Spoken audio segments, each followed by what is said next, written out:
Last week, the iPhone 16 Pro and Pro Max came out, and over the last week, I've been messing around with the camera on my 16 Pro, and I've been comparing it to my 15 Pro's camera. In this video, I'm going to see just how much better the 16 Pro's camera is compared to the 15 Pro's.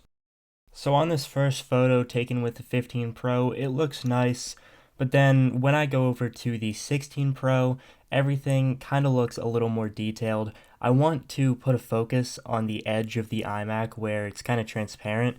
This looks a lot better on the 16 Pro compared to the 15 Pro in specific. The 15 Pro also lacks a detail of range, if that makes sense. If you look at the black lamp pole in the background of both of these photos, the 16 Pro's has a little bit more depth and a little bit more clarity.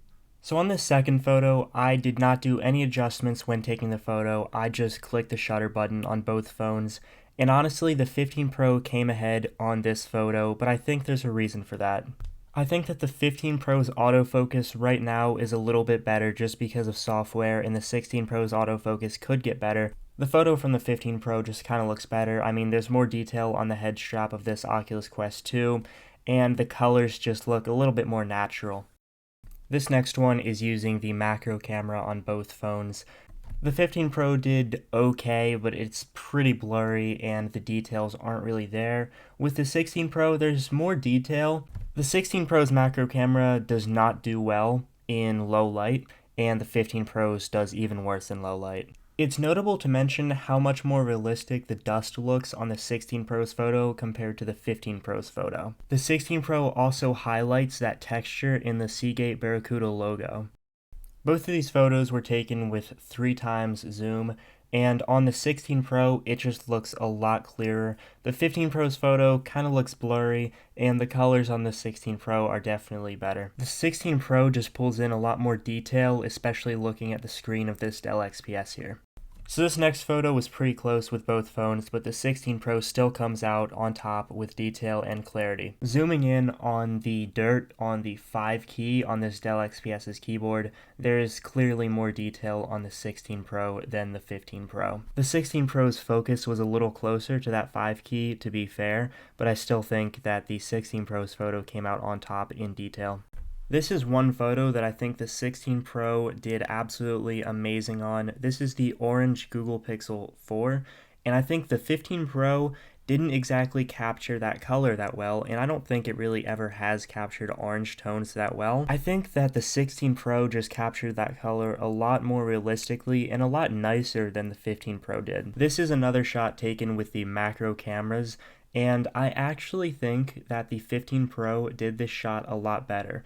The detail on those scratches in the engraving on this AirPods Pro case is just a lot more full on the 15 Pro's photo compared to the 16 Pro, where it's a little bit blurry and it didn't really capture all those details all too well. So on the 15 Pro, this photo came out pretty well, but on the 16 Pro, due to the amber color filter that I had enabled, it does not really look that good. Usually before doing a direct camera comparison, I would turn off all color filters, but I did not for some photos on this video. I did it this way because Apple really is encouraging using these color filters on the 16 Pro to the point where when I first launched the camera, I had to go through this 6-step process of choosing the proper color filter, and it was a whole process, but Apple really wants people to use the color filters on the 16 Pro for some reason. For these last photos, I set all the color filters to either standard, off, whatever, and I just took a normal photo of my setup here.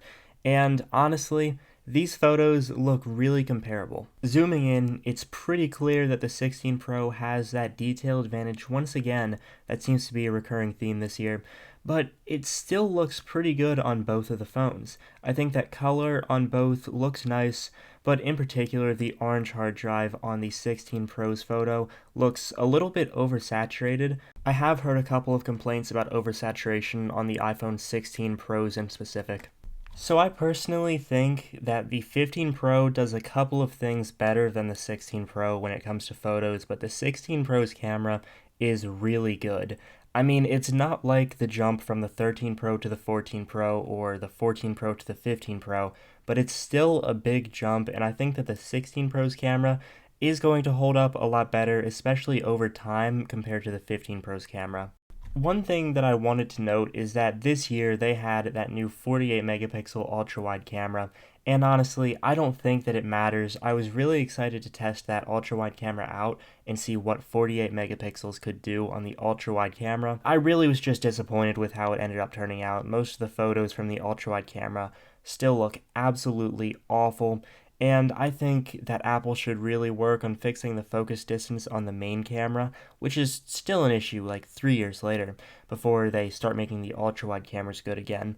So yeah, with that said, thank you guys for watching. Hopefully this video was enjoyable, and goodbye.